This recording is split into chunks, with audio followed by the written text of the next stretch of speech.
Hello friends, आज हम जे advance sample paper 1 के सॉल्यूशन को डिस्कस करेंगे। Paper first. सबसे पहले एक नज़र क्वेश्चन पे।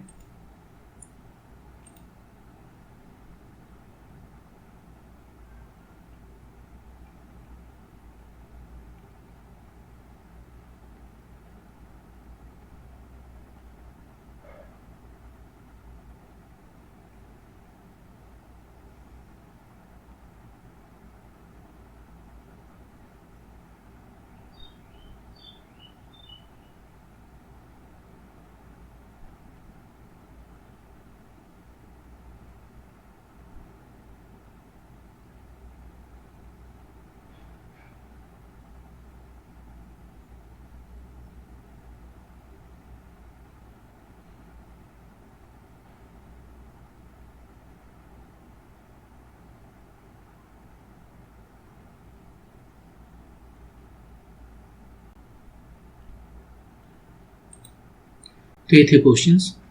अब इसके सॉल्यूशन पे चलते हैं। फर्स्ट क्वेश्चन ये सिंपल हार्मोनिक मोशन से है। क्या है question? Two independent harmonic oscillators of equal masses, mass same है, are oscillating about the origin with angular frequencies omega 1 and omega 2। एक ओमेगा 1 से है, एक ओमेगा 2 से है, and have total energy E1 and E2. Total energy E1 और E2। ये first oscillator है, ये सेकंड ऑसिलेटर है। यहाँ पर दिखाया हुआ एनर्जी दोनों का। The variation of their momenta P with position X are shown in the figure. ये X पोजीशन है और ये मोमेंटा है P। मोमेंटा मतलब mass time velocity. If equation A by B is equal to n square, ये A है, B, ये ellipse है। एलिप्स का जो सेमी मेजर एक्सिस है वो सेमी माइनर एक्सिस का n स्क्वायर टाइम है, और ये जो है सेमी मेजर एक्सिस वो n टाइम है r के। ये जो सेकंड केस में सेकंड ऑसिलेटर जो है, ये फर्स्ट ऑसिलेटर, ये सेकंड ऑसिलेटर जो है उसका जो एम्पलीट्यूड है, ये एम्पलीट्यूड है, यहाँ पर भी एम्पलीट्यूड है, और ये जो B है वो मोमेंटा है at x equal to 0। So mean position पर कितना उसका मोमेंटा है। मोमेंटा मतलब जस्ट वेलोसिटी कितना है टाइम्स मास। यहाँ पर ये एक सर्किल है, ये देखने से लगता है कि सर्किल है, और वो एक एलिप्स है। तो ये सर्किल है तो ये भी r हो जाएगा। Then the correct equation is, इसमें 4 इक्वेशन दिए हुए हैं, कौन करेक्ट है। और ये सेक्शन 1 है, 3 क्वेश्चन है, क्वेश्चन नंबर 1 to 3, उसमें एक से ज़्यादा आंसर सही हो सकते हैं। तो सबसे पहले जो है सो मोमेंटा और एक्स के बीच में रिलेशन क्या है। सो मतलब वेलोसिटी और एक्स के बीच में रिलेशन क्या है। एक सिंपल हार्मोनिक मोशन की हम जब बात करते हैं, ये ऐसे मान लीजिए एक्स है और ये मीन पोजीशन है, वो यहाँ पर इसको कह सकते हैं, और ये इसका एम्पलीट्यूड है। फर्स्ट केस में ये तो गया है, ये एम्पलीट्यूड है, इसको कहते हैं यहाँ से यहाँ पर। तो किसी पर्टिकुलर पोजीशन पर एक्स इक्वल टू एक्स पर इसका वेलोसिटी कितना होगा, v जो इक्वल टू v वो कितना होगा। तो उसके लिए हमें फार्मूला पता है।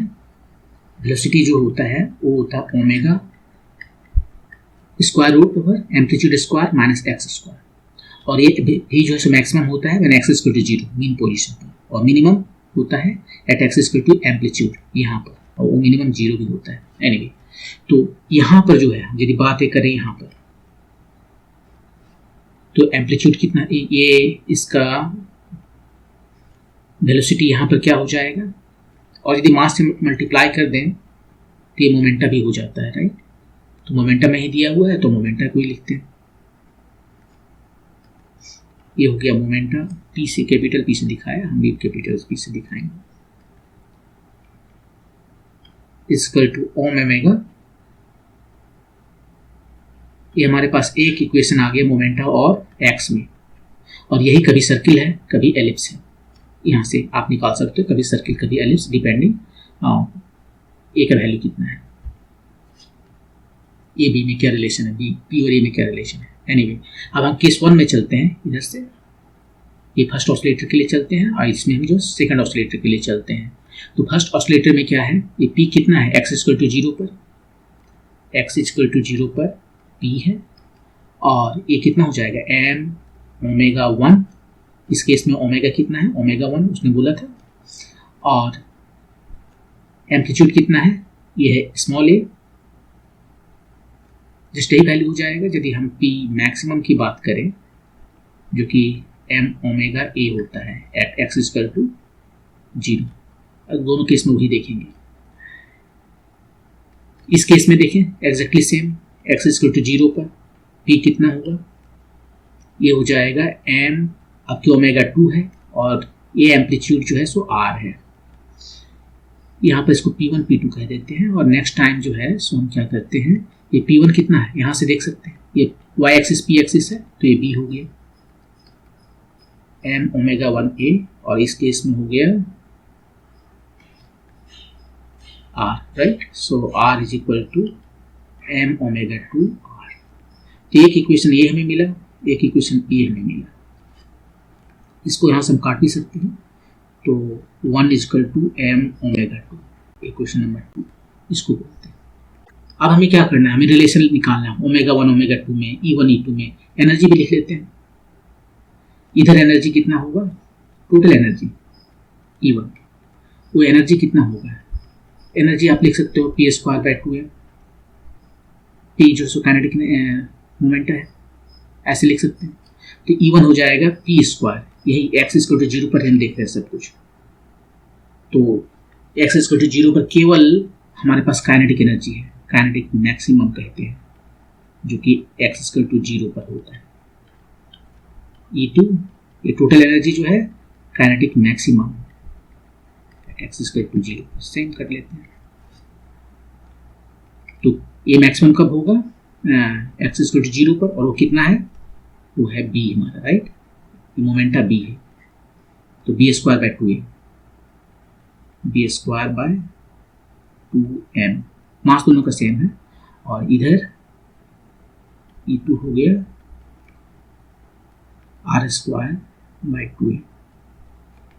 इसको इक्वेशन नंबर 3, इसको इक्वेशन नंबर 4, ये 4 इक्वेशन हमारे पास हैं, और इन्हीं 4 इक्वेशन से ये सारे एक्सप्रेशन हमें निकालना है और देखना है कि कौन सही है और कौन नहीं सही है, ठीक है ना। पहले E1 E2 में देखते हैं, तो E1 E2 को हम डिवाइड करते हैं, तो 3 को हम 4 से डिवाइड कर दिए, तो E1 और E2 में हमें रिलेशन आ जाएगा, ये क्या हो गया, b²/r², राइट, b²/r²। पहले b को हम कितना लिख सकते हैं, b को हम लिख सकते हैं a/n², a/n², ये टोटल का स्क्वायर लेंगे, और r को क्या लिख सकते हैं, जो नीचे r है r²।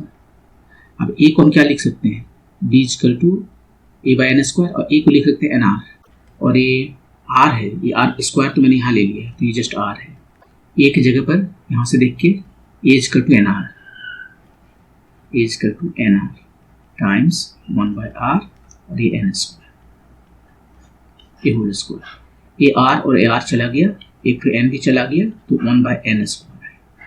तो E1/E2 कितना आया हमारे पास, 1/n²। लेकिन यहाँ पर जो रिलेशन हमें निकालना है E1 E2 में, वो ओमेगा 1 और ओमेगा 2 में निकालना है, ये दो हमें देख सकते हैं, ओमेगा 1 ओमेगा 2 में, n में नहीं निकालना है।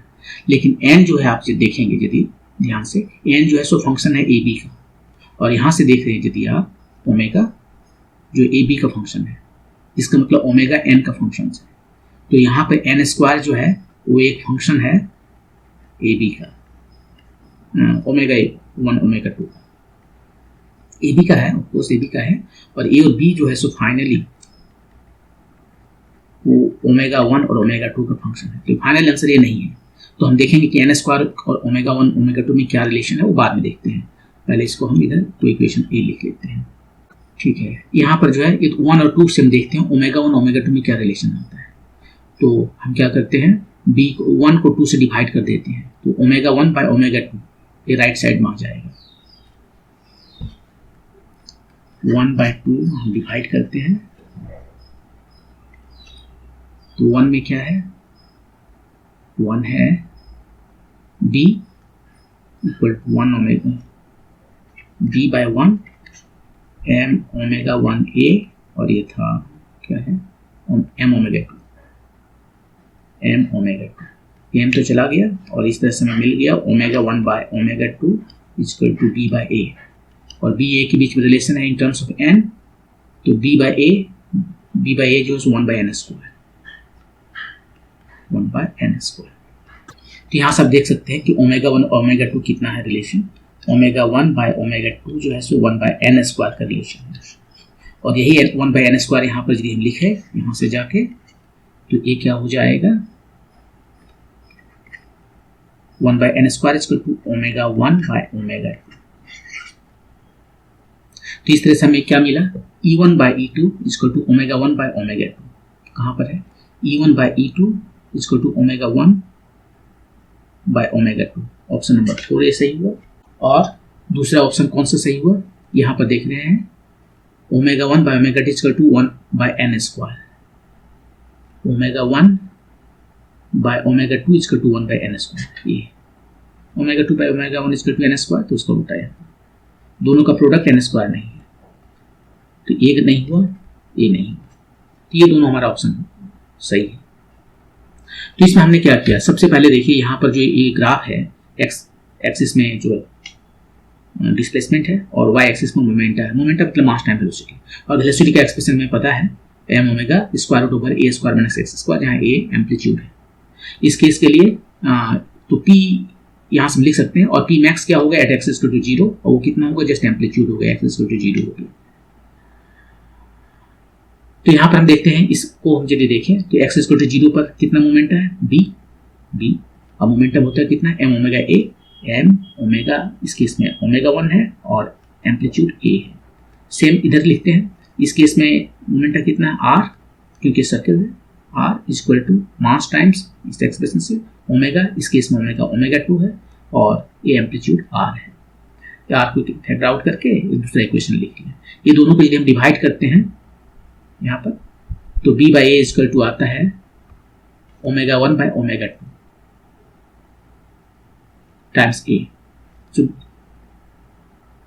तो इस तरह से यहाँ से ओमेगा 1 बाय ओमेगा 2 आया b बाई ए, और b बाई ए का वैल्यू यदि ये दोनों से हम रख दें, यहाँ से b बाई ए का वैल्यू 1 बाय n स्क्वायर आता है, ये 1 बाय n स्क्वायर। तो यहाँ से हम डायरेक्टली कर सकते हैं ओमेगा 1 और ओमेगा 2 में क्या रिलेशन है, omega 2 by omega 1 equal to n square, इसको ऐसे भी लिख सकते हैं। तो एक ट्रिक ये जो है ऑप्शन नंबर कितना है 4 है, 4 है या कितना है 2 है, ये ऑप्शन नंबर 2 है, ये ऑप्शन नंबर 2 है। अब एनर्जी में एक चाहिए रिलेशन, तो एनर्जी इसका कितना होता है, एनर्जी होता है p स्क्वायर बाय 2m, और चाहे आप इसको ऐसे भी लिख सकते हो हाफ एम वी स्क्वायर, और भी यहाँ पर सब्सटीट्यूट करना है, दोनों एक ही चीज है।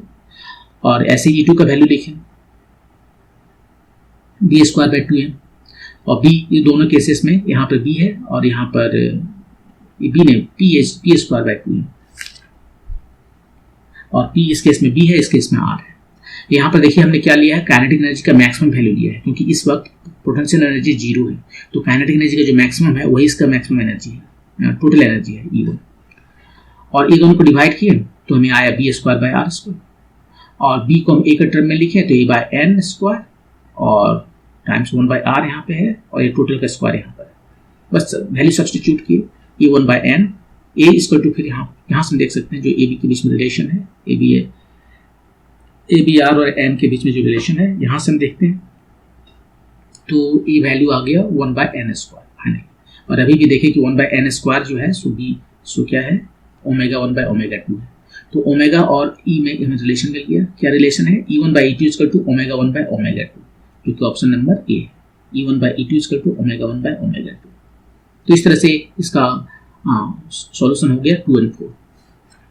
Next question, shown in the figure is a circular metallic steel that has thickness T and resistivity ρ। ये जो है सब 2D प्लेन में दिखाया गया है, लेकिन हर 2D प्लेन में कुछ तो थिकनेस होगा, बहुत कम होता है लेकिन कुछ तो थिकनेस होता है।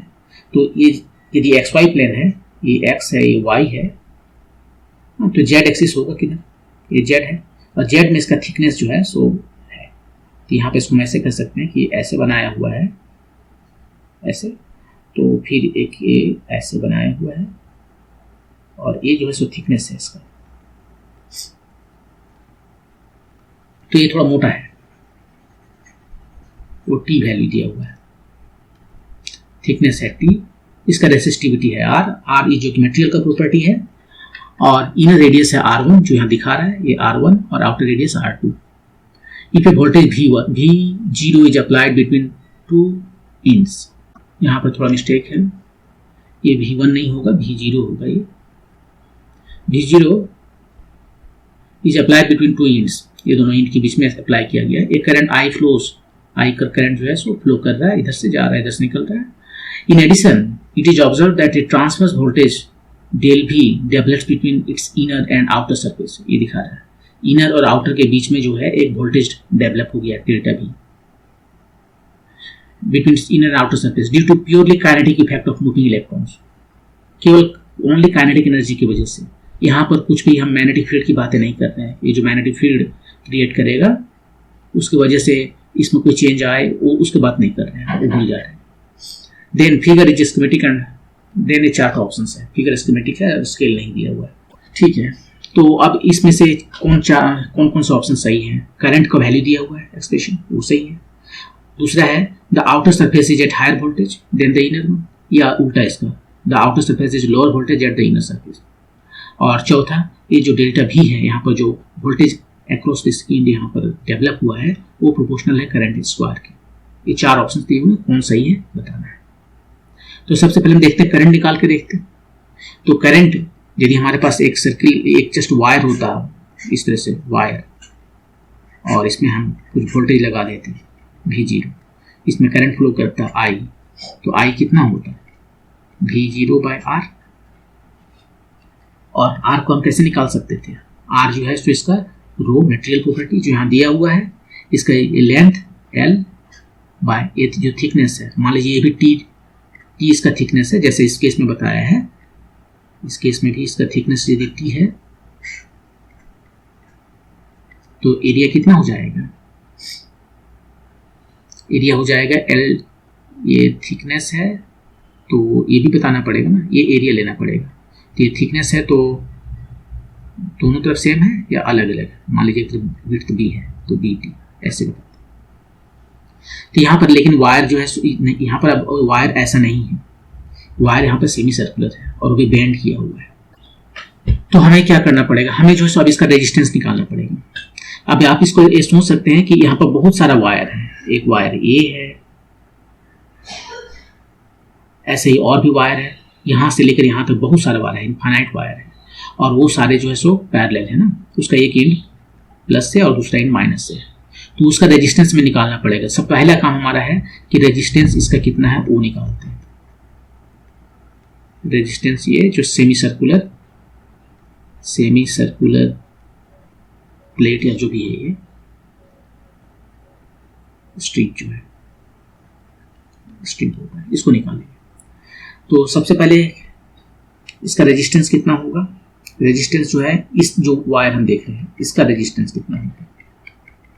ये डिस्टेंस यहाँ से हम लेते हैं, कुछ कर लीजिए x, और इसका विड्थ ले लेते हैं bx, तो इसका रेजिस्टेंस कितना होगा?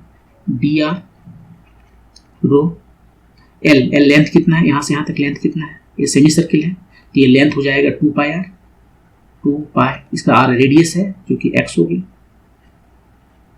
रो l/a, राइट, l हो गया, रो l a कितना है? अब ये जो एरिया कितना है इसका, तो इसका थिकनेस है इधर dx, देखिए ये कितना है dx, और z एक्सिस में इसका विड्थ है t, तो ये दोनों का जो प्रोडक्ट है वो हो गया एरिया, क्रॉस सेक्शनल एरिया हो गया।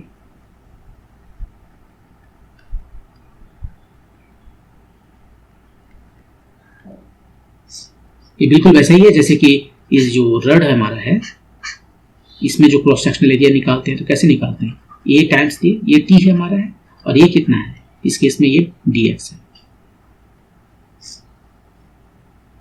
तो ये हमें मिल गया dr। रेजिस्टेंस यहाँ पर। अब देखिए dx नीचे है, इसको इंटीग्रेट करना पड़ेगा पूरा का रेजिस्टेंस पता करने के लिए। ये नीचे है, इसको ऊपर ले जाए हम। तो ऐसा करते हैं, ये r का ऑपोजिट रेसिप्रोकल क्या होता है, उसको हम कंडक्टेंस कहते हैं, g से डिनोट करेंगे, g इक्वल टू 1/r। तो ये उल्टा हो जाएगा, इंस्टेड ऑफ कैलकुलेटिंग रेजिस्टेंस यहाँ पर हम कैलकुलेट कर रहे हैं कंडक्टेंस, और कंडक्टेंस जो है सो 1/r होता है, जस्ट रेसिप्रोकल होता है। तो ये हम लिख सकते हैं d dx बाय 2π(ρ)x। इसका फायदा ये है कि dx ऊपर में आ गया, हम इंटीग्रेट कर सकते हैं। अब इंटीग्रेट कीजिए दोनों तरफ, x का वैल्यू कहाँ से कहाँ तक जा रहा है, x का वैल्यू r1 से r2 तक जा रहा है, r1 से r2 तक जा रहा है। और इस तरह से हमें क्या मिलेगा, conductance.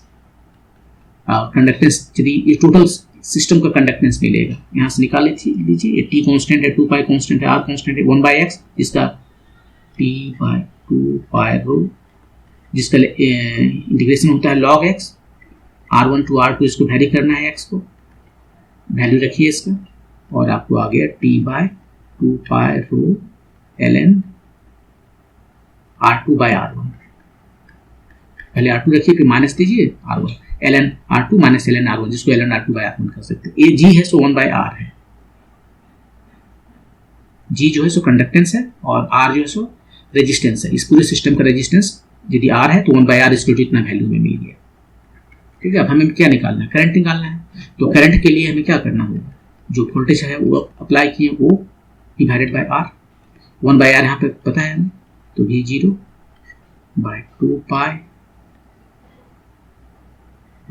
t value just substitute की, rn2/rn1, ये i का वैल्यू आया। देखिए यहाँ से मैच करके, v0t बाय πr(ρ), की जगह 2 आ गया है, ln r2/r, एवरीथिंग सेम है। लेकिन थोड़ा सा मिस्टेक ये हो गया है शायद कि ये जो यहाँ पर हम लिख रहे हैं 2πx, ये लेंथ 2πx नहीं है, ये एक्चुअली πx है।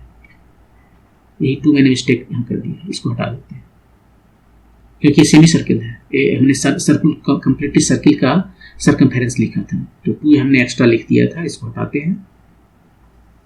तो ये हमारा आंसर हो गया, तो ये सही है। तो पहला आंसर सही है, जो इसमें करंट फ्लो करेगा वो होगा v0t/π(ρ) times ln of r2/r1। ठीक है, सेकेंड अब देखते हैं, the outer surface is at higher voltage और लोअर वोल्टेज। जब हम कंपेयर करते हैं आउटर और लोअर का, तो आउटर वोल्टेज हायर पर है या लोअर वोल्टेज हायर पर है, ये बताना है हमें। देखिए इसमें ये बोल रहा है कि आउटर और लोअर वोल्टेज जो है सो अलग अलग पोटेंशियल पर है। क्यों है, क्योंकि बहुत सिंपल, इस सर्किल में मूव कर रहा है, इस सर्किल में मूव कर रहा है, और सर्किल में मूव करने की वजह से उसे एक सेंट्रीपिटल फोर्स चाहिए, और वो सेंट्रीपिटल फोर्स उसे प्रोवाइड करना पड़ेगा किसी को, राइट, तभी वो सर्किल में मूव कर सकता है, नहीं तो वो नहीं मूव कर सकता है। तो उसे कौन प्रोवाइड करेगा, कोई ना कोई एक्सटर्नल एजेंट प्रोवाइड करेगा। यहाँ पर एक इलेक्ट्रिक फील्ड प्रोवाइड करेगा, और इसका मतलब है यदि इलेक्ट्रिक फील्ड है यहाँ पर इसके बीच में डेवलप हो गया, तो पोटेंशियल डिफरेंस है, तभी इलेक्ट्रिक फील्ड डेवलप हुआ है। तो यहाँ पर कोई इलेक्ट्रिक फील्ड है, और उस इलेक्ट्रिक फील्ड की वजह से इलेक्ट्रॉन किधर जा रहा है, सर्कुलर मोशन में मूव कर रहा है। तो यहाँ पर हम ले लेते हैं एक सर्कुलर मोशन, इसमें है इलेक्ट्रॉन और ये मूव कर रहा है इसमें, तो इसका मतलब है कि इधर इसको एक फोर्स मिल रहा है, फोर्स इसे लग रहा है। ठीक है, तो यदि हमारा इलेक्ट्रिक फील्ड इधर हो और चूंकि नेगेटिवली चार्ज्ड है, तो फोर्स इस पर जो लगेगा F, वो हो जाएगा E times small e times E। Electric field इधर होगा, फोर्स जो है सो इस पर E होगा, क्योंकि ये माइनस जो साइन है, इलेक्ट्रॉनिक चार्ज जो है सो माइनस है, इसलिए फोर्स नीचे लगेगा। तो इलेक्ट्रिक फील्ड इधर है, इलेक्ट्रिक फील्ड आउटवर्ड है, इलेक्ट्रिक फील्ड आउटवर्ड है, इसका मतलब किसका पोटेंशियल ज्यादा है, इलेक्ट्रिक फील्ड का डायरेक्शन किधर होता है, इलेक्ट्रिक फील्ड का डायरेक्शन होता है higher potential to lower potential. तो नीचे वाला का पोटेंशियल ज्यादा है, इसका पोटेंशियल ज्यादा है, इसका पोटेंशियल कम है, तो आउटर सरफेस जो है सो लोअर पोटेंशियल पर है, तभी इलेक्ट्रिक फील्ड का डायरेक्शन लोअर टू अपर है। तो आउटर पोटेंशियल लोअर,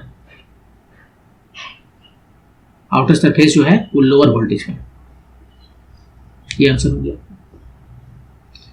और तीसरा, ये तो गलत हो गया, ये नहीं हुआ, ये दोनों एक दूसरे को उल्टा है। ये जो वोल्टेज यहाँ पर जो डेवलप हुआ है उसका वैल्यू बताना है या प्रोपोर्शनलिटी बताना है आई के साथ में, आई स्क्वायर है या नहीं है। ये जो वोल्टेज आया है वो आई स्क्वायर है या नहीं, ये उसका प्रोपोर्शनल है या नहीं। सबसे पहले इसमें इलेक्ट्रॉन यदि है जो मूव कर रहा है, इसमें जो इलेक्ट्रॉन मूव कर रहा है किस स्पीड से मूव कर रहा है। जब हम वोल्टेज लगा देते हैं तो किस स्पीड से मूव करता है। इलेक्ट्रिक करंट को यहाँ से यहाँ तक जाने में बहुत कम टाइम लगता है, वो इलेक्ट्रोमैग्नेटिक वेव की स्पीड से चलता है, सी की स्पीड से चलता है, स्पीड ऑफ लाइट से चलता है। लेकिन क्या इलेक्ट्रॉन लाइट से की स्पीड से चलता है? नहीं, इलेक्ट्रॉन लाइट की स्पीड से नहीं चलता। वो जिस स्पीड से चलता है उसको कहते हैं drift velocity. Speed of electron कितना है उसको ड्रिफ्ट वेलोसिटी कहते हैं, और उसको हम Vd से डिनोट करते हैं, डी टू ड्रिफ्ट। और वो कितना होता है, यदि करंट के साथ उसका रिलेशन है n है number of electrons per unit volume, number density, electron number density, electron number density, n उसका चार्ज Vd और एरिया। अब यहाँ पर करंट जो है सो हर जगह अलग अलग है। ये तो टोटल करंट निकला, ठीक है, यहाँ पर हमने टोटल करंट निकाल लिया था इसका। तो यहाँ पर कौन सा एरिया लें हम? ऐसा नहीं करेंगे, हम ऐसा करेंगे कि हम बहुत छोटा सा स्ट्रिप फिर लेते हैं यहाँ पर और उसका एरिया लेंगे। तो यहाँ पर जो करंट है उसको डी आई कहें, छोटा सा current in elemental ring.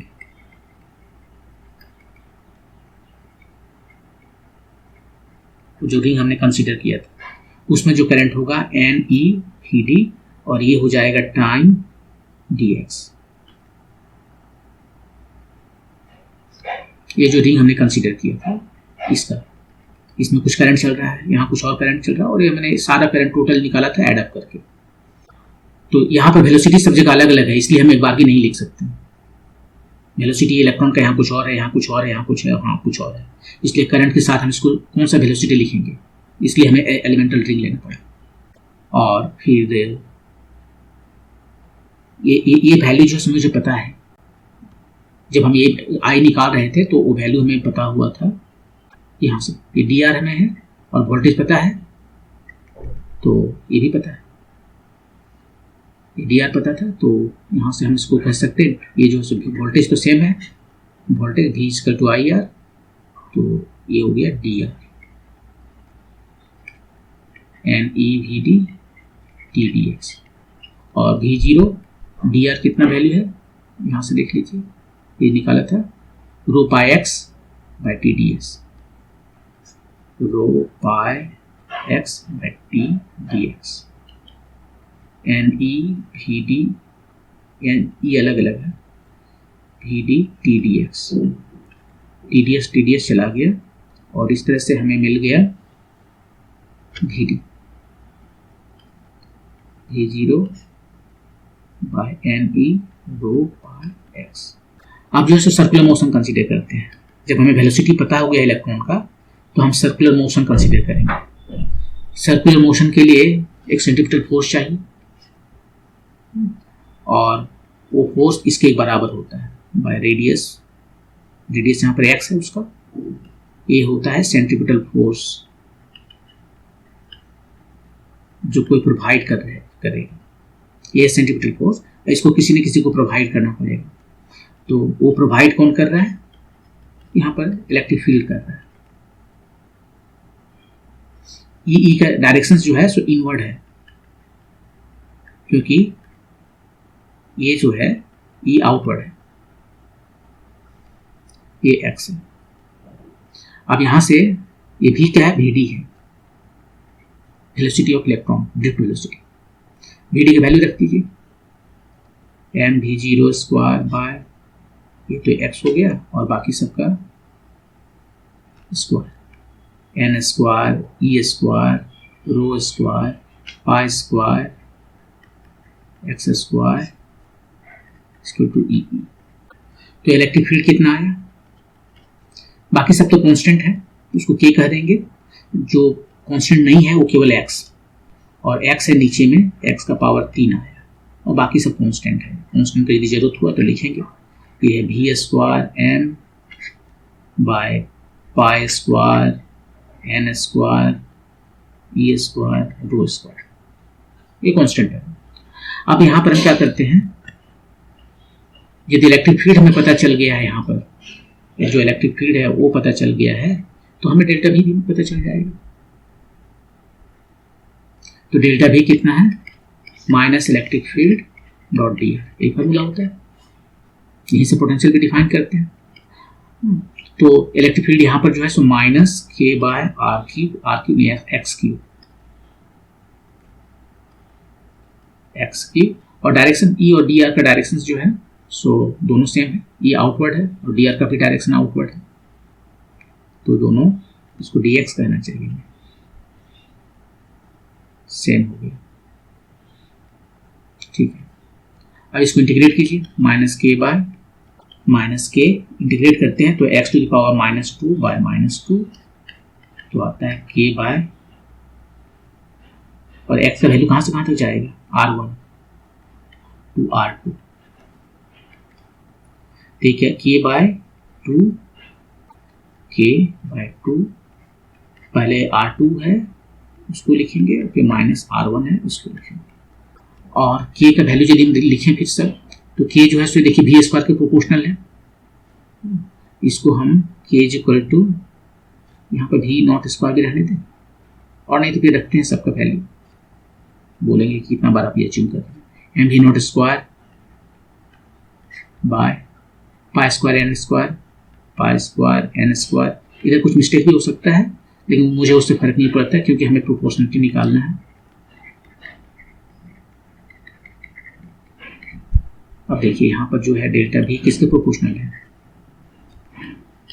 Delta भी जो वोल्टेज डेवलप हुआ है वो वी नॉट स्क्वायर के प्रोपोर्शनल है, और ये वी नॉट जो है सो आप देखिए जो निकाला था वी नॉट करंट के बीच में जो रिलेशन, यहाँ पर ये रिलेशन यहाँ भी निकाला हुआ है, वी नॉट जो है सो आई के प्रोपोर्शनल है, बाकी सब कांस्टेंट है, ई कांस्टेंट है, रो कांस्टेंट है, पाई कांस्टेंट है, वहाँ एक से मिल गया कि ये प्रोपोर्शनल है आई के, तो आई स्क्वायर, तो इसका मतलब ये भी सही है। तो इसमें देखिए 3 सही हो गए आपको, 1 सही हो गया, करंट जो इसमें डेवलप किया है वो सही हो गया, टोटल करंट, और आउटर सरफेस जो है सो लोअर वोल्टेज पर है क्योंकि इलेक्ट्रिक फील्ड आउटसाइड है इलेक्ट्रॉन होने की वजह से, और इलेक्ट्रिक फील्ड जब आउटसाइड रहेगा इसमें तभी जो है सो इलेक्ट्रॉन पर जो चार्ज इधर लग रहा है, इलेक्ट्रॉन नेगेटिव चार्ज है, तो उस पर ये फोर्स जो है सेंट्रीपिटल फोर्स जो है वो नीचे लगेगा, और इसको घूमना है इस सर्किल में, तो उससे सेंटर की ओर फोर्स लगाना होगा, इसलिए ये आउटवर्ड है, ये आउटवर्ड है, इसका मतलब बाहर का पोटेंशियल कम है, तो आउटर का पोटेंशियल कम है, और फिर डेल्टा भी निकालना है, प्रोपोर्शनल है आई स्क्वायर के में, तो उसको निकालने के लिए हम क्या करते हैं, हम यहाँ पर जो करंट है वो देखते हैं कितना करंट है, यहाँ पर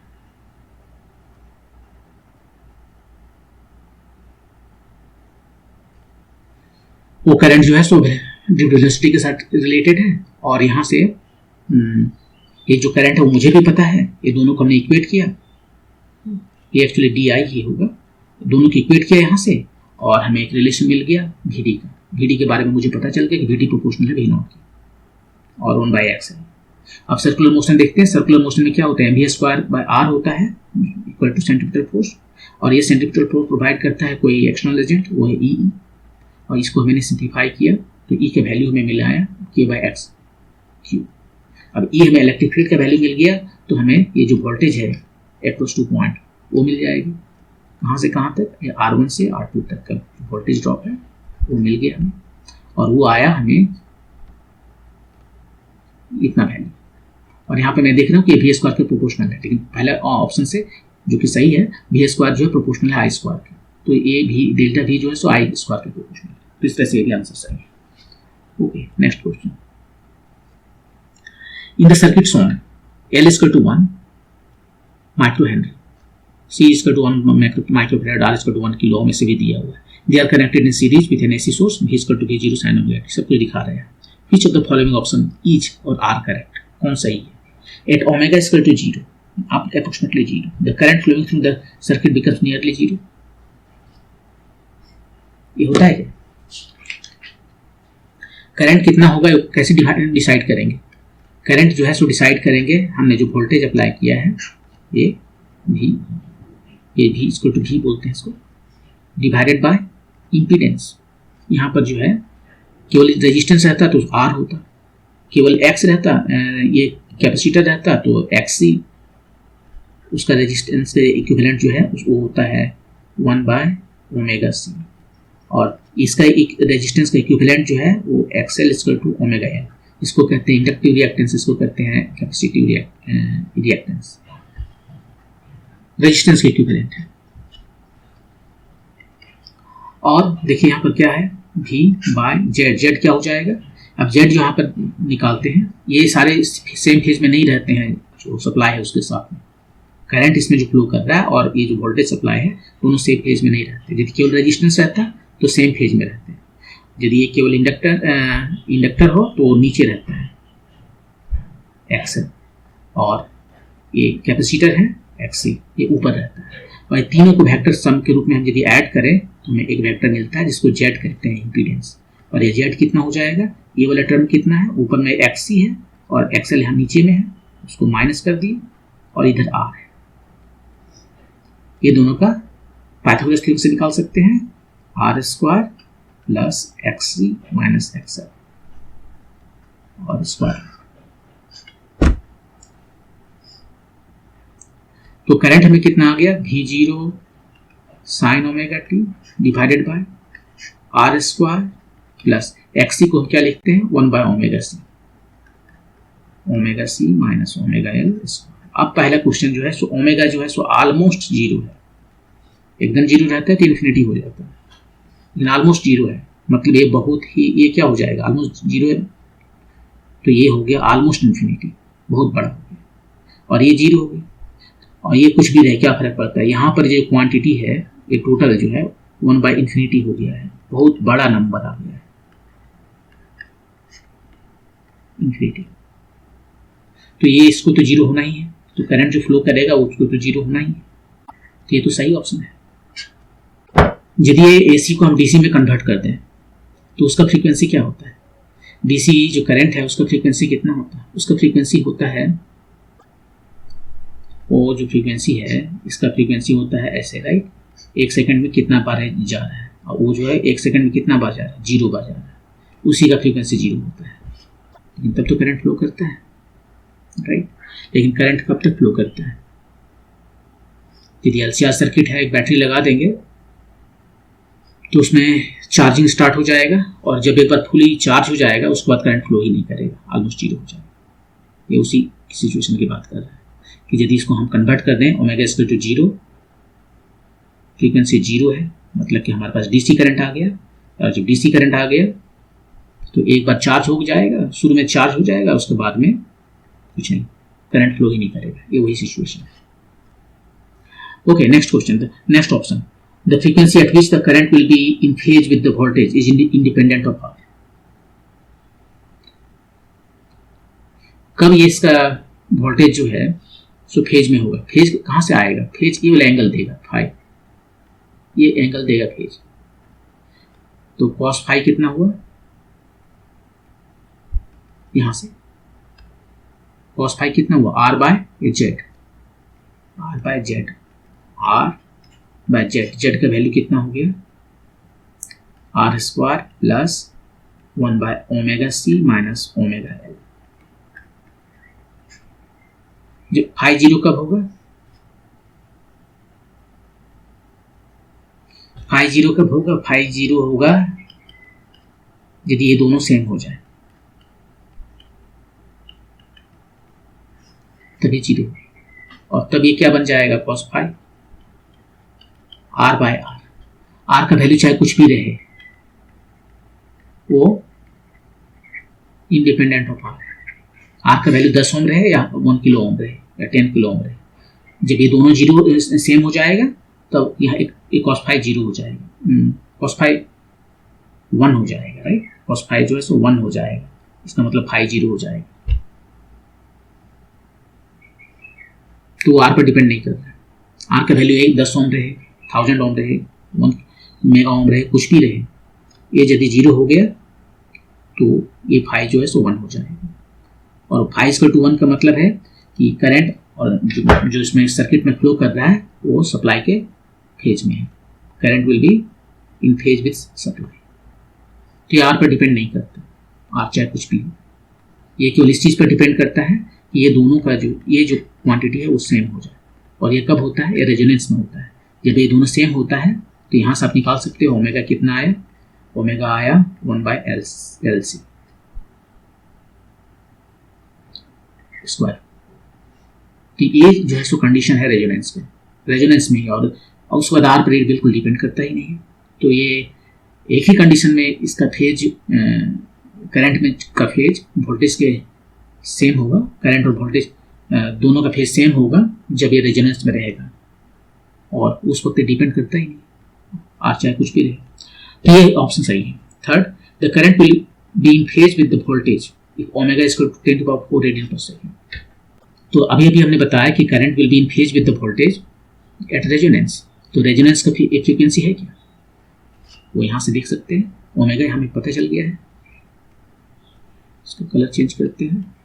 1/LC, LC की वैल्यू दिया हुआ है, L कितना है 1 माइक्रो और C है 1 माइक्रो। 1 माइक्रो 1 माइक्रो तो आया 10⁶, 10⁶ रेडियन पर सेकेंड। ये रेजोनेंस फ्रीक्वेंसी है, इतना रेडियन पर सेकेंड।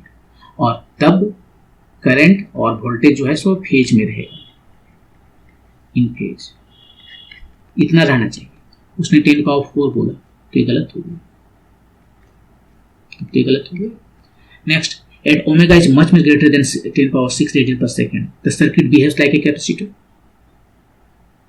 यदि ओमेगा बहुत ज्यादा है 10⁶ रेडियन पर सेकेंड से, देखिए 10⁶ रेडियन पर सेकेंड जो है ये रेजोनेंस फ्रीक्वेंसी है, अभी भी कैलकुलेट किया। और इससे कहीं बहुत ज्यादा रहा 10⁶ रेडियन पर सेकेंड से, तो सर्किट कैसे बिहेव करेगा, कैपेसिटर की तरह, इंडक्टर की तरह, रेजिस्टेंस की तरह, वो देखना है। रेजोनेंस पर ये दोनों जो वैल्यूज हैं एट रेजोनेंस, ओमेगा है 10⁶ रेडियन पर सेकेंड। XC और XL कितना होता है? XC होता है 1/ωc, 10 ओमेगा C हुआ, ओमेगा है 10⁶ और C का वैल्यू 1 माइक्रोन दिया है, तो 1 ओम हुआ। XL का वैल्यू निकालें, ओमेगा L, ये 10⁶ है और L भी 10⁶ है, देख लेते हैं, ये भी 10⁶ है, तो 1 ओम। तो रेजोनेंस पर XC और XL दोनों सेम है, वो सेम होना ही चाहिए, और दोनों 1 ओम के बराबर है। अब यदि हम ओमेगा लेते हैं much greater than 10⁶ radian per second, तो XC की वैल्यू कितना हो जाएगा? 1 से ज्यादा होगा या कम होगा? मैंने इसको बहुत बढ़ा दिया है, डिनोमिनेटर बढ़ गया, ये डिनोमिनेटर बहुत बढ़ गया, तो XC जो है डिनोमिनेटर बहुत ज्यादा है, तो XC 0 हो जाएगा ना। XC इक्वल टू 1/ωc, ये हो जाएगा 0, ये बहुत बड़ा है। और XL क्या हो जाएगा?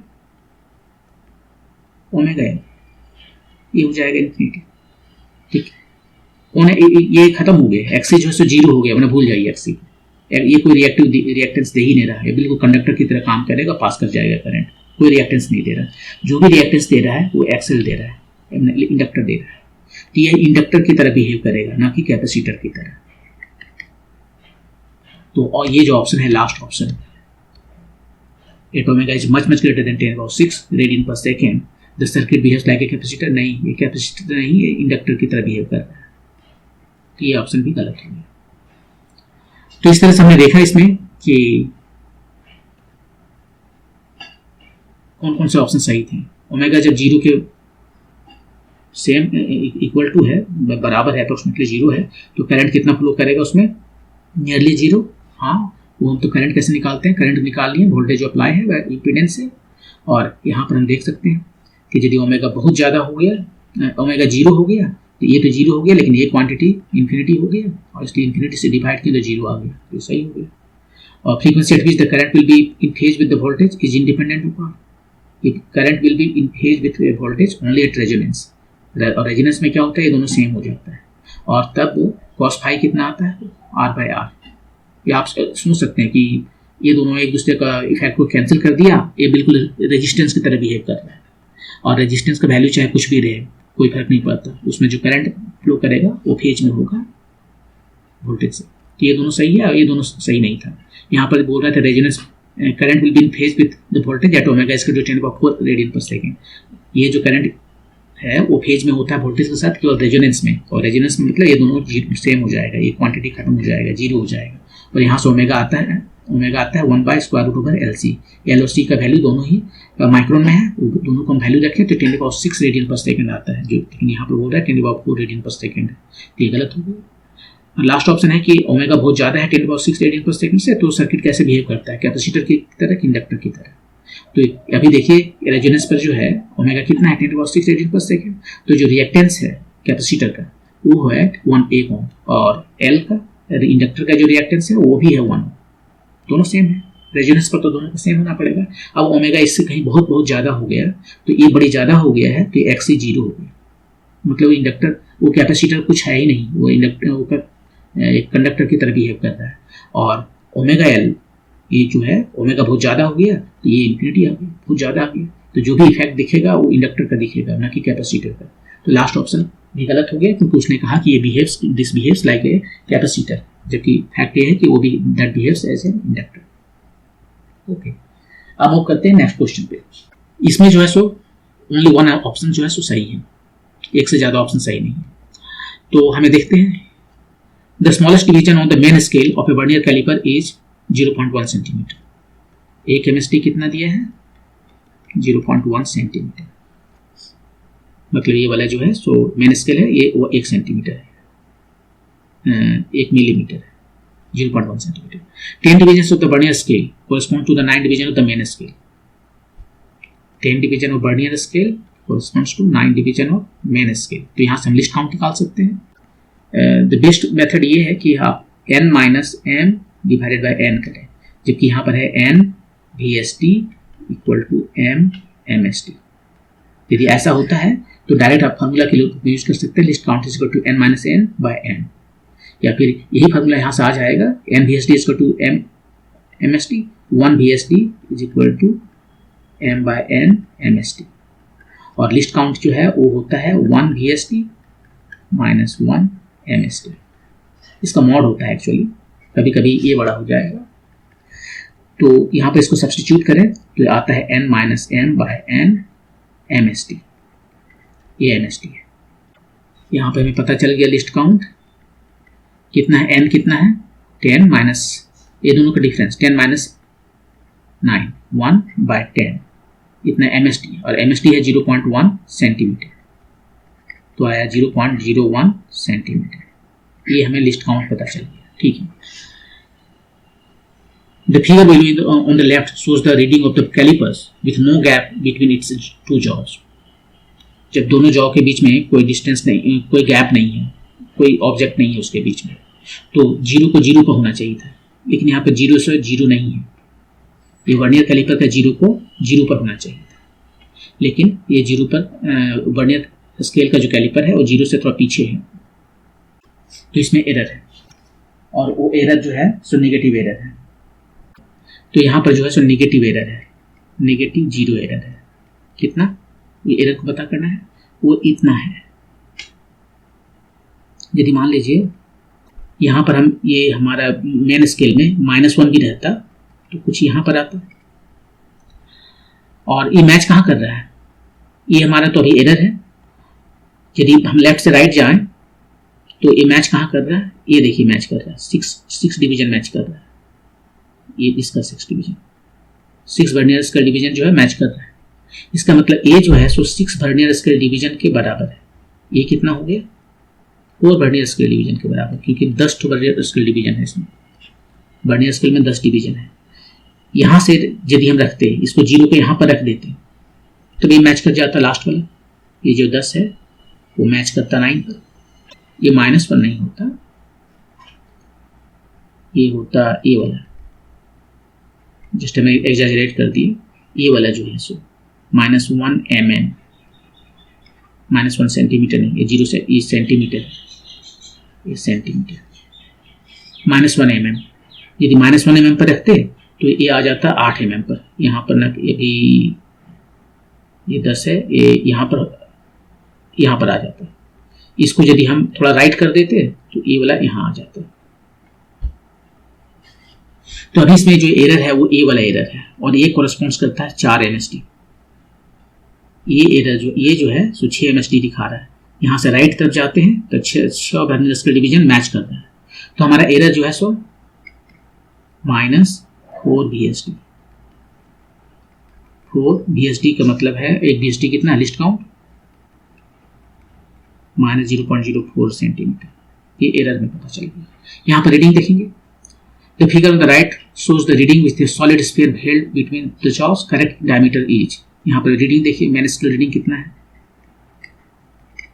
मेन स्केल रीडिंग है 3.1 से ज़्यादा है, राइट। सो 3.1 मिलीमीटर नहीं 3.1 सेंटीमीटर, राइट, ये सेंटीमीटर, 3.1 सेंटीमीटर। और वर्नियर स्केल रीडिंग कितना है,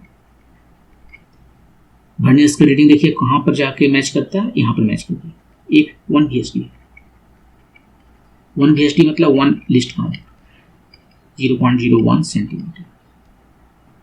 तो एरर हमें पता चल गया नेगेटिव है, -0.04 सेंटीमीटर। मेन स्केल रीडिंग यहाँ से हम देख सकते हैं 3.1 सेंटीमीटर, और वर्नियर स्केल रीडिंग देख सकते हैं, लेफ्ट से राइट जा रहे हैं और देखते हैं कहाँ पर मैच कर रहा है।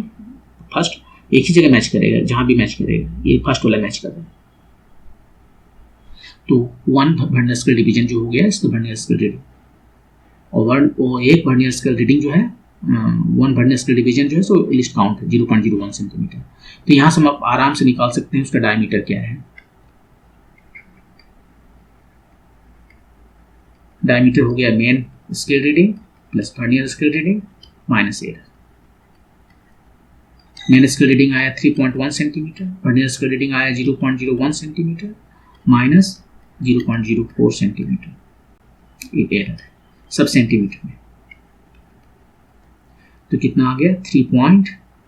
ये आंसर हो गया ऑप्शन नंबर 3। मूव करते हैं नेक्स्ट क्वेश्चन पे। The work done on a particle of mass m by force k, इतना दिया है, k सम कांस्टेंट है, x by x² + y² to the power 3/2 ऐसे से।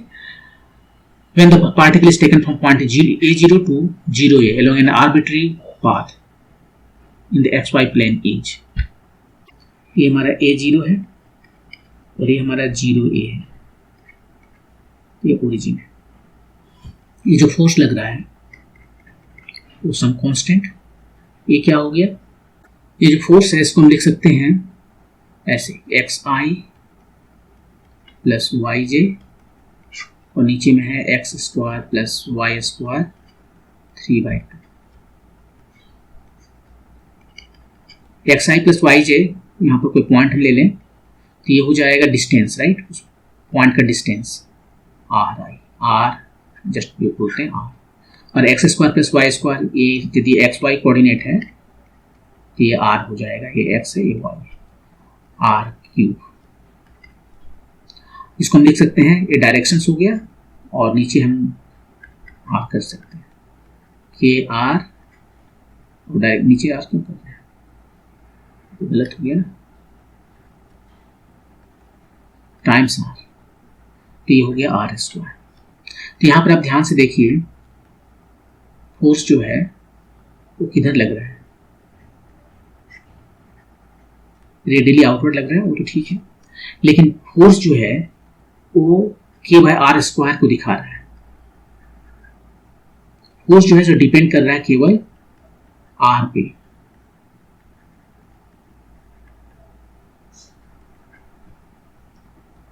पाथ पे नहीं डिपेंड कर रहा है।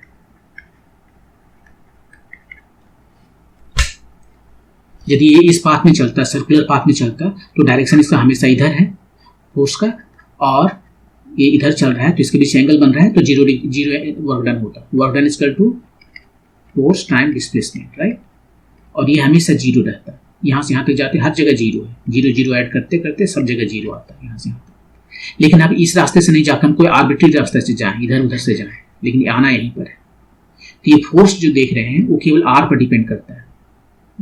फोर्स आर पर डिपेंड करता है, इसका मतलब है कि यहाँ पर ज़्यादा फोर्स होगा, यहाँ कम फोर्स होगा, ऐसे। और ये यदि फोर्स केवल आर पर डिपेंड करें तो उसे कंजर्वेटिव फोर्स कहते हैं, क्योंकि वो पाथ पर डिपेंड नहीं कर रहा है, एक कंजर्वेटिव फोर्स हो गया। यहाँ पर हम एक डिफाइन कर सकते हैं कि एक हमें पर पोटेंशियल मिलेगा, वो होगा F is equal to minus d∅/dr, ऐसे हम डिफाइन कर सकते हैं। यहाँ से निकाल सकते हैं फाई, इसको जस्ट इंटीग्रेट कर देंगे तो हमें फाई मिल जाएगा। और वो फाई भी जो है सो केवल ये, इसको पोटेंशियल कहते हैं, पोटेंशियल एनर्जी वो हमें मिल जाएगा, जो कि केवल एक फंक्शन होगा आर का। तो जब सिस्टम यहाँ पर है तो एक पोटेंशियल एनर्जी है, सिस्टम यहाँ पर है एक दूसरा पोटेंशियल एनर्जी है, और दोनों ही आर पर डिपेंड करता है। ये दोनों ही पॉइंट जो है उसका आर सेम है, यहाँ से जो भी आर यहाँ पर है वही आर यहाँ पर है, इसका मतलब है पोटेंशियल एनर्जी सेम है। तो पोटेंशियल एनर्जी सेम है तो जो वर्क डन किया गया है बाय फोर्स वो कितना है, जीरो है। इधर कहीं जाएगा, कहीं पॉजिटिव वर्क करेगा, कहीं निगेटिव वर्क करेगा, और टोटल वर्क जो है सो जीरो हो जाएगा। इस केस में यदि ये सर्कुलर पाथ में चलता तो हर जगह एवरी टाइम वो जीरो वर्क ही करता है, क्योंकि यहाँ पर डायरेक्शन जो है परपेंडिकुलर है। लेकिन यदि आर्बिट्री पाथ लेगा तो वो जीरो वर्क नहीं करेगा हर टाइम, कहीं पर पॉजिटिव वर्क करेगा, कहीं नेगेटिव वर्क करेगा, और सम यदि सबका करेंगे यहाँ से यहाँ तक आने में तो वो जीरो हो जाएगा। तो इस वर्क केस में भी इसका आंसर जीरो ही होगा, और यदि इस रास्ते से चले तो भी जीरो होगा। और ऐसा इसलिए हो रहा है क्योंकि ये कंजर्वेटिव फोर्स है। कंजर्वेटिव फोर्स मतलब वो केवल आर पर डिपेंड कर रहा है। इसको हम जो है सो और भी तरीके से देखने के लिए है कि आप देख सकते हो कि कंजर्वेटिव है या नहीं। यदि इसका कर्ल ले लेते हैं, कर्ल क्या होता है, ये नेबुला जो है ऑपरेटर है, पहले एक क्रॉस प्रोडक्ट है, यहाँ पर हम del by del x, del by del y और डेल बाय डेल जेड कहते हैं। और ये एफ जो है सो f x, f y, f z है। यहाँ पर एफ एक्स है ये वाला क्वांटिटी, एफ वाई है, यहाँ से एक्स वाई में लिखना है, तो यहाँ से एफ एक्स ये वाला, एफ वाई ये है, जेड जीरो है। इसको आप यदि करेंगे तो ये आएगा जीरो, इसका मतलब एफ कंजर्वेटिव। या फिर यहीं से ये सारी चीज़ें आता है कि यहाँ पर जो है सो एक आप ऐसे लिख सकते हो, फोर्स को एक पोटेंशियल का डेरिवेटिव के रूप में लिख सकते हो। यहाँ पर आराम से कर सकते हैं। इसको यदि इंटीग्रेट कर दें, फाई इक्वल टू क्या हो जाएगा, फाई जो पोटेंशियल एनर्जी है minus F dot D R. यहाँ पर माइनस एफ की जगह पर के बाय आर स्क्वायर आया था, आर डॉट इसका डायरेक्शन और डी आर का डायरेक्शन सेम है, के बाय डी आर। तो ये कितना आ जाएगा, minus K by are minus one, के बाय आर सही है, माइनस टू, हाँ सही है। ये देखिए केवल आर पर डिपेंड करता है। तो पोटेंशियल एनर्जी जो है वो केवल आर पर डिपेंड करता है। इसका मतलब है यहाँ से यहाँ तक जाने में दोनों जगह तो सेम डिस्टेंस है, तो पोटेंशियल एनर्जी दोनों जगह सेम है, वर्क डन जीरो है, वही आंसर है। Okay, next question. Two thin convex lenses of focal length f1 and f2 are separated by a horizontal distance d, दिखा रहा है d जो है सो f1 से कम है और d जो है सो f2 से भी कम है, ठीक है। And the centers are displaced by a vertical separation lambda delta as shown in the figure. Taking the origin coordinates 0, यहाँ पर origin है, at the center of the first lens, the xy coordinates of the focal point of the lens system for a parallel beam of rays coming from the left. ये हमारा parallel beam आ रहा है, कहाँ पर इसका focal length होगा इस total systems का, मतलब ये जो है सो कहाँ पर इमेज बनाएगा। बहुत सिंपल बात कहने का, ये दोनों लेंस के द्वारा ये जो पैरेलल रेज आ रहे हैं वो कहाँ पर इमेज बनाएगा, उसका एक्स वाई कोऑर्डिनेट बताना है।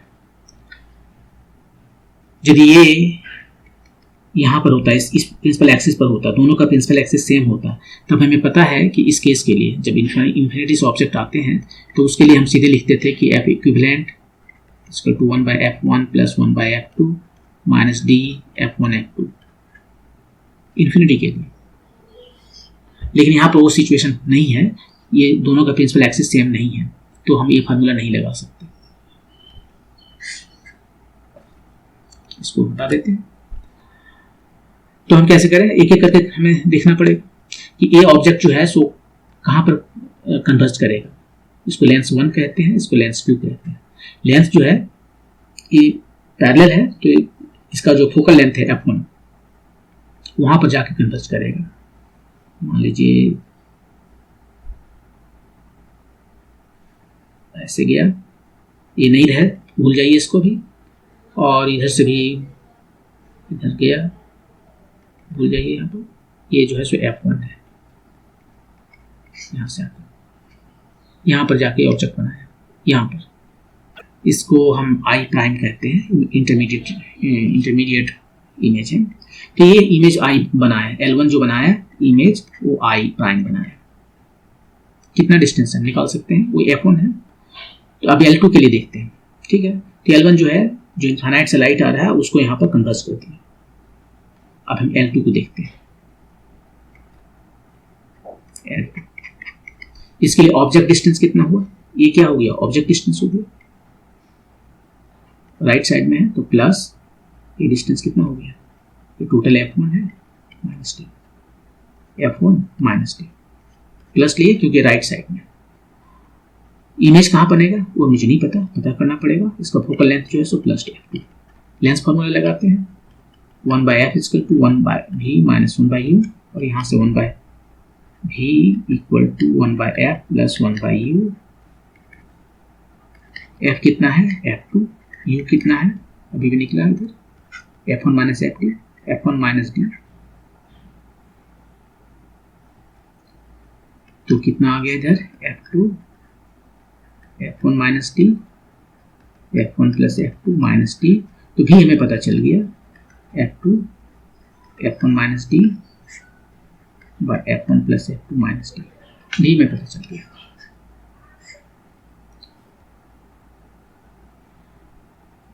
भी हमें पता चल गया मतलब कि वो डिस्टेंस में पता चल गया जहां पर भी इसे बनाना है। देख लीजिए कितना है, f1 minus D, f1 minus D, यहाँ पर f2 है, इसको मल्टीप्लाई किया f2 से, यहाँ पर जो ऐड किया गया है, तो कहीं पर होगा ये। और इमेज से देखें तो हमें बनाने में दिक्कत होता है। यहाँ पर ये इधर जा रहा है, इसको कन्वर्ज करेगा, अपना प्रिंसिपल एक्सिस की तरफ ले जाएगा, इधर से निकल जाएगा, और ये भी प्रिंसिपल एक्सिस की तरफ जाएगा, इधर से निकल जाएगा, मतलब कहीं यहाँ पर बनेगा इमेज। और ये जो इमेज है इस L2 के लिए हम देखें, ऑब्जेक्ट का एक हेड यहाँ पर है, तो आप कह सकते हो कि ये इस तरह से देख रहा है उसको, इमेज यहाँ पर है तो उसको ये हाइट नजर आएगा, और तब वो ए वाला हाइट दिखाएगा, उसका मैग्निफिकेशन।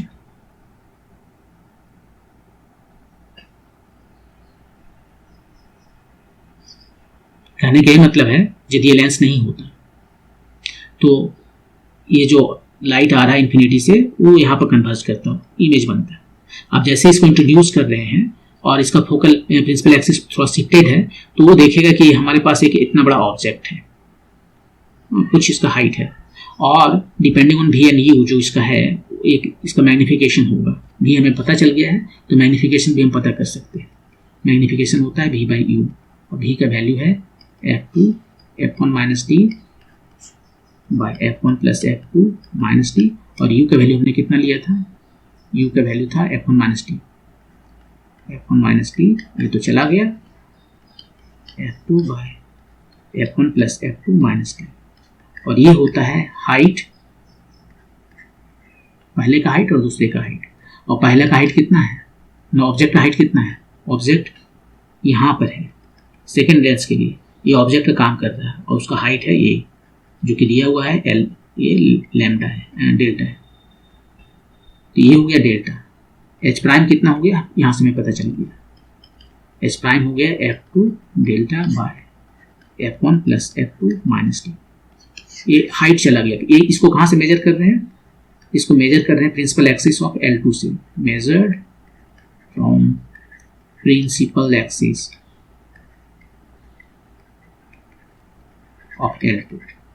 तो y2 y कितना हो गया, y मतलब यहाँ ये जो एक्सिस है हमारा एक्स एक्सिस, इससे कितना डिस्टेंस पर आया ये ऑब्जेक्ट,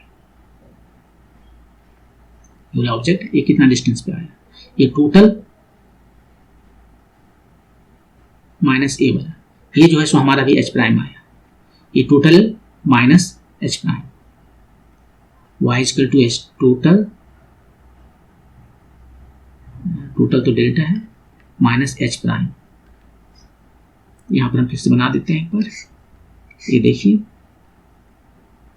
ये हमारा जो है सो कहीं पर ओरिजिन है, यहाँ ओरिजिन है और यहाँ पर ऑब्जेक्ट का इमेज है, इसका मुझे y कोऑर्डिनेट बताना है। ये डिस्टेंस हमें पता है डेल्टा है और ये डिस्टेंस भी हमें पता है, अभी भी पता कि एच प्राइम है, तो ये वाला जो डिस्टेंस है वो हमें पता हो गया, ये total delta minus H prime, वही मैंने लिखा। एच प्राइम की वैल्यू रखते हैं f2 delta by f1 plus f2 minus T,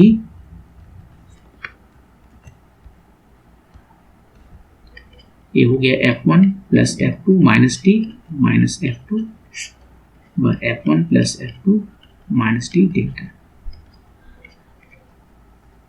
f1 minus T by f1 plus f2 minus T delta, ये हमारा y कोऑर्डिनेट हो गया। और x कोऑर्डिनेट कितना हो जाएगा, x कोऑर्डिनेट कहाँ से ले रहे हैं, ओरिजिन से ना, ओरिजिन ये है, तो पहले तो ये हो गया हमारा यहाँ तक जो है सो d, और उसके बाद में a ऑब्जेक्ट जो है हमारा v यहाँ तक निकला था ना, इसका इमेज डिस्टेंस ये v ये कहाँ से मेजर होता है, फ्रॉम पोल ऑफ L2, तो x कोऑर्डिनेट कितना हो जाएगा, ये मेजर हुआ है यहाँ से x एक्सिस में, और तो यहाँ से कितना हो गया, ये d प्लस जो भी v आया है, तो x कोऑर्डिनेट हो गया d प्लस v, v कितना है, v है f2 times f1 minus T by f1 plus f2 minus T, f1 plus f2 minus T, ये हो गया। थोड़ा सिंप्लीफाई कर लेते हैं, d times f1 minus T plus f2d plus f2 f1 minus f2d, f2d इधर से हो गया कैंसिल और आया f1 f2 plus d f1 minus T by f1 plus f2 minus T, ये है x कोऑर्डिनेट। देखिए कहाँ पे मिलता है, f1 f2 plus d times f1 minus T, f1 f2 d times f1 minus T, ये गलत आंसर है, ये तो सही है। और y को देखना पड़ेगा, y ये है या ये देखना होगा, y कितना आया था, y coordinate f1 minus D lambda, f1 minus D lambda, f1 यही है ऑप्शन नंबर 3, क्योंकि जस्ट y कोऑर्डिनेट चेक कीजिए, बाकी खत्म। यहाँ पर तो ये 3 जगह है, शायद यहाँ भी है 2 जगह है, लेकिन y कोऑर्डिनेट 0 नहीं होगा, तो x कोऑर्डिनेट भी आप निकालें तो y निकालने की जरूरत नहीं होगा, कॉमन सेंस से देख सकते हैं कि ये y कोऑर्डिनेट 0 पर नहीं होगा इस केस में, प्रिंसिपल एक्सिस पर आके नहीं पड़ेगा इसकी वजह से, क्योंकि शिफ्टेड है, तो x को निकालना था और ये हो जाता है। तो इसमें यही है, तो इसमें क्या करते हैं, सबसे पहले इस लेंस को हटा देते हैं, तो ये कहाँ पर जाके इमेज बनाएगा, अपने फोकल पॉइंट पर, जो कि यहाँ से d से ज़्यादा है, क्वेश्चन में दिया है d से ज़्यादा है, तो यहाँ पर है। उसके बाद में अब ये ऑब्जेक्ट जो है, ये इमेज जो है, तो इसके लिए ऑब्जेक्ट का काम करता है, तो L2 के लिए जो इमेज का ऑब्जेक्ट डिस्टेंस है वो कितना है, f1 minus D, right side में है तो प्लस d हमें पता करना है, और इसका focal length f2, lens formula में लगाएं तो हमें इमेज का डिस्टेंस मिल गया, यहाँ से वो डिस्टेंस मिल गया। उस डिस्टेंस को यदि हम x से सिंपली d ऐड कर दें तो हमें x कोऑर्डिनेट मिल जाएगा। मैग्निफिकेशन बाद में, इसको d से ऐड कर दिए तो हमारे पास एक क्वांटिटी आ गया। एक क्वांटिटी कितना जगह है, एक क्वांटिटी यहाँ है और यहाँ है, 2 जगह, ये दोनों में से कोई एक आंसर सही होगा। अब y निकालने की क्या जरूरत है, यहाँ पर हम देख सकते हैं कि यदि प्रिंसिपल एक्सिस यहाँ पर है तो इसके लिए एक ऑब्जेक्ट का काम करेगा जिसका कुछ हाइट है, तो अब हाइट कुछ अलग होगा, सेम हाइट तो नहीं रहेगा। सेम हाइट तभी रह सकता है जब ऑब्जेक्ट उसका c पर रहे, तभी हो सकता है। तो आप चाहो तो इसको निकाल सकते हो मैग्नीफिकेशन, यहाँ पर बहुत बड़ी बात नहीं है, और मैग्नीफिकेशन निकालें तो ये वैल्यू आए, तो ये आपका आंसर है। मूव करते हैं नेक्स्ट क्वेश्चन पे। Which one of the following options represent the magnetic field? पूरा लिखा नहीं है। At O, यहाँ पर due to the current flowing in the given wire segments lying on the XY plane, ये XY plane में है, ये XY और ये Z एक्सिस दिखा रहा है। तो देखिए इसमें जो मैग्नेटिक फील्ड निकालना वेरियस वायर्स हैं, कुछ फाइनाइट लेंथ के हैं, कुछ सेमी सर्किल है, एक क्वार्टर सर्किल है, ऐसे करके। तो देखिए इसमें कितने वायर हैं, एक है वायर नंबर इसको 2 कहते हैं, इसको 3 कहते हैं, इसको 4 कहते हैं, इसको 5 कहते हैं, इसको 6 कहते हैं। तो मैग्नेटिक फील्ड भी जो है वो पर वो कितना होगा, यही सब की वजह से होगा, B1, B2, B3, B4, B5, B6 सब की वजह से होगा। कुछ की वजह से मैग्नेटिक फील्ड 0 होंगे, हम इमीडिएटली देख सकते हैं। ये जो देख रहे हैं 2, इसका सीधे जाकर ओरिजिन में को इंटरसेक्ट करता है, तो इसके वजह से ये जो है सो 0 होगा। ये 4 भी जाकर ओरिजिन में जाता है सीधे, तो ये 0 होगा। क्यों? बियोट सेवर्ट लॉ यूज कीजिए आप, dB इज इक्वल टू ये जो करंट इसमें जा रहा है, कोई करंट सेगमेंट की वजह से वो क्या है, μ0 by 4 pi I dl cross r by r cube, right. dl cross r, dl line segment जो है ये, तो dl यहाँ पर इधर है, क्रॉस r तो यही डायरेक्शन हो गया ना, दोनों सेम डायरेक्शन में हो गया, dl और r दोनों सेम डायरेक्शन में हो गया, उसका क्रॉस प्रोडक्ट 0, इसलिए इसकी वजह से कोई करंट नहीं और कोई मैग्नेटिक फील्ड प्रोड्यूस नहीं होता। और वैसे ही ये वाला, ये भी देखिए जहाँ पर निकालना वहाँ पर जा रहा है 6 पर, तो उसकी वजह से तो खत्म हो गया। अब हमारे पास जो बचा B1 plus B3 plus B5, इसकी वजह से निकालना है। अब B1 की वजह से क्या है, ये है B1। यदि इनफाइनाइट वायर होता है, मान लीजिए यहाँ पे इनफाइनाइट वायर है, तो यहाँ पर जो मैग्नेटिक फील्ड है वो कितना होता है, μ0 I by 2 pi d, ये इनफाइनाइट रहेगा तो। और यदि इनफाइनाइट नहीं है, मान लीजिए ये कोई एंगल बना रहा, फाइनाइट है, ये एंगल θ1 है, ये एंगल θ2, तो ये 2 बन जाएगा 4, और इधर हो जाएगा sin θ1 प्लस sin θ2, ये मैग्नेटिक फील्ड है एक वायर की वजह से। और मान लीजिए इसी को केस को यदि हम इनफाइनाइट में कन्वर्ट कर दें, तो θ1 और θ2 दोनों 90 डिग्री हो जाएगा, ये 1 हो जाएगा, ये भी 1 हो जाएगा, ये 2 हो गया, और 2 4 को काट देंगे तो आ जाएगा μ0 I by 2 pi d, जो पहले लिखा था। तो इस केस के लिए हम यही फॉर्मूला यूज करने वाले हैं, तो करते हैं फॉर्मूला यूज। B1 यहाँ पर देखिए एंगल जो बन रहा है वो कितना बन रहा है, तो आप ध्यान से देखिए, तो यहाँ पर ये L है और ये कितना है, ये यहाँ से यहाँ तक L2 है, और इसका रेडियस L/2 है, तो ये भी L/2 हो गया। तो टोटल डिस्टेंस जो है सो इधर भी L हो गया और इधर भी L हो गया, तो ये एंगल जो है सो 45 डिग्री हो गया, ठीक है। sin θ1 एंगल जो 45 डिग्री है, और दूसरा वो तो 0 डिग्री है, उधर गया ही नहीं ना, वो 0 डिग्री है। तो इस केस के लिए B1 के लिए θ1 जो है सो 45 डिग्री और θ2 0 डिग्री है। तो वैल्यू यहाँ पर रखिए, μ0 करंट कितना जा रहा है, I by 4 pi d, d क्या है, परपेंडिकुलर डिस्टेंस, इसका और इसके बीच का जो डिस्टेंस है कितना है, L, ये भी L, L, यहाँ से इसके बीच का जो डिस्टेंस है टोटल, ये वाला L आया था ना, ये L/2 यहाँ और L/2 यहाँ, साइन 45 डिग्री और दूसरा है साइन 0 डिग्री। B3 को देखें, B3 किधर है, B3 ये वाला, अब पूरा सर्किल की वजह से कितना होता है, इसका यहाँ पर जो फील्ड है वो कितना होता है, μ0 I by 2r, r radius पूरा सर्किल की वजह से है। यदि हाफ सर्किल है तो हाफ से मल्टीप्लाई करते हैं, क्वार्टर सर्किल है तो क्वार्टर से मल्टीप्लाई कर देंगे, यदि हाफ सर्किल रहा तो।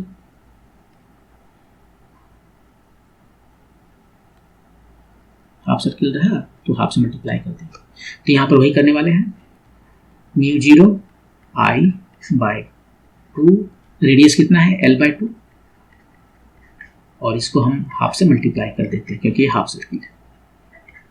तीसरा B5 ये वाला है, ये क्वार्टर सर्किल है, सेम फार्मूला यूज करेंगे लेकिन अब की हम क्वार्टर से मल्टीप्लाई करेंगे,